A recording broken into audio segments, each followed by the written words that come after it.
For a man who rarely seeks attention, he holds it without ever trying. Cillian Murphy has built a career without chasing the spotlight. He prefers shadows, the subtle ones between genius and madness, between villainy and vulnerability. His characters don't demand the room. They haunt it, speaking softly, so you have to lean in to hear.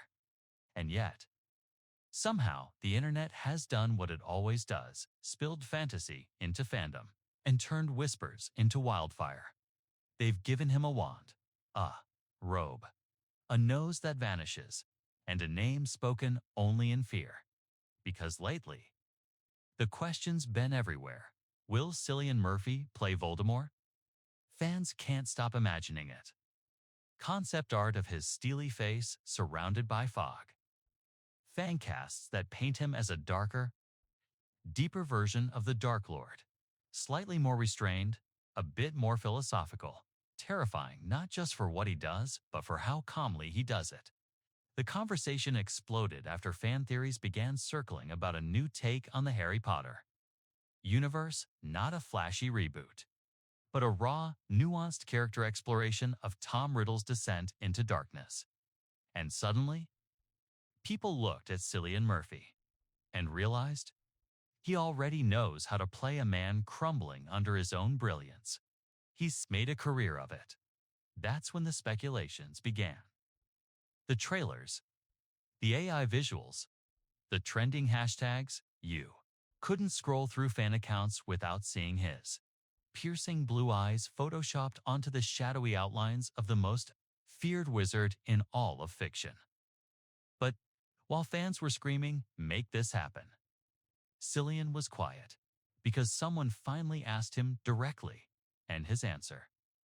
It wasn't dramatic, it wasn't dismissive, but it was final. Before we revisit the moment where Cillian Murphy set the record straight, let's take a step back, not just into the rumors, but into why this idea captured so many people so quickly, and why Cillian's quiet rejection said so much more than it looked like on the surface.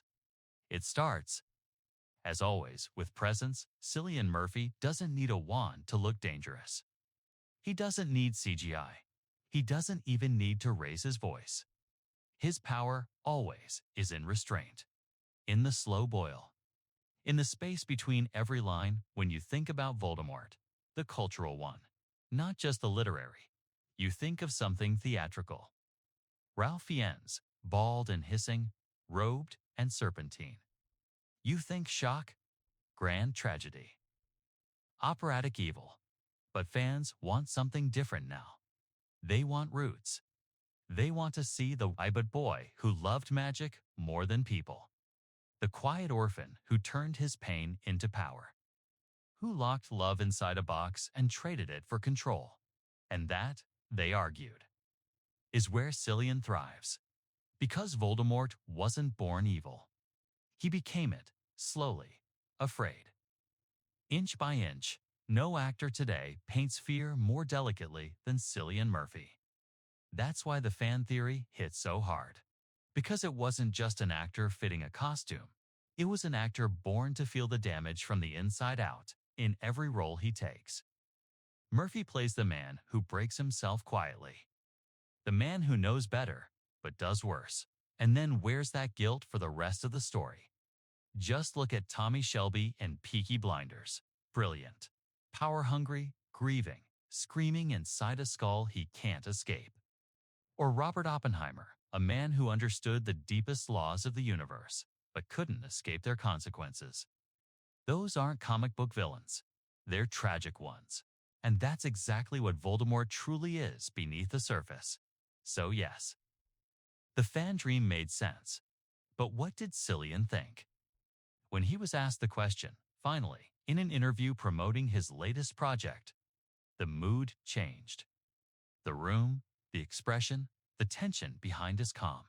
He smiled. Not the ha-ha, that's absurd smile, but the kind that says, I've thought about this. And after a pause, because there's always a pause with Cillian, he answered, that's not a story that belongs to me. That's it, just like that. Not a harsh denial. Not a clever sidestep, but a return. Acknowledgement wrapped in respect. And that's worth unpacking. Because Cillian Murphy isn't the kind of actor who grabs for roles just to see himself in them. He chooses with precision, with care, with purpose, and more importantly, with awareness of legacy.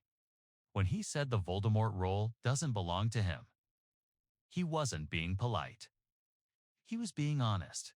He spoke later in that interview about Ralph Fiennes, about how layered his portrayal was, how nuanced, how no one really talks about how hard it is to embody a character so deformed on the outside and still deliver emotion from the inside. He did it, Murphy said, and he did it with dignity. I don't think I would add anything more valuable than what he already gave us. That's humility, but it's also vision. Because Murphy knows that acting isn't about imprinting your ego onto a legend, it's about serving the soul of the work. And if that soul has already been served, he walks away. In fact, this isn't the first time Murphy's declined projects that he could have owned. Years ago, when he tested for Batman, Christopher Nolan saw something darker in him and handed him Scarecrow instead, a villain with more shadows than light. Lesser screen time, greater emotional texture. And Murphy took it, not because it was iconic, but because it was true to what he could bring. It's a pattern in his career. He doesn't chase. He answers only when the story calls to him personally, which brings us back to Voldemort, to the boy named Tom, to the tragedy of what he became. Would Cillian Murphy have played him brilliantly? Yes, undoubtedly would he have offered us a new take. Intimate restraint over rage. But would it have meant more than what already exists? He doesn't think so, and perhaps that's the ultimate answer. It's not about whether he could play Voldemort. It's that he respects the story enough not to need to. In that same interview, he added one final line, something quiet, almost lost between promotional chatter and sound bites. But it matters, he said. I admire characters written with decay. But sometimes the most respectful thing you can do is leave them buried. Maybe that's his philosophy.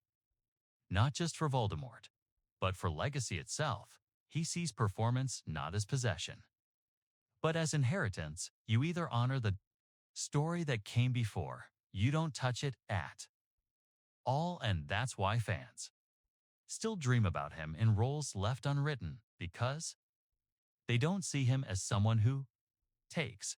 They see him as someone who becomes. He won't, but maybe that makes the fantasy even more beautiful. Because in a world crowded with actors eager to snatch the crown, Murphy is the one who quietly walks past the throne and reminds us what it means to serve the story. Instead of the spotlight, fade to black. Soft music swells. A single word flickers on screen.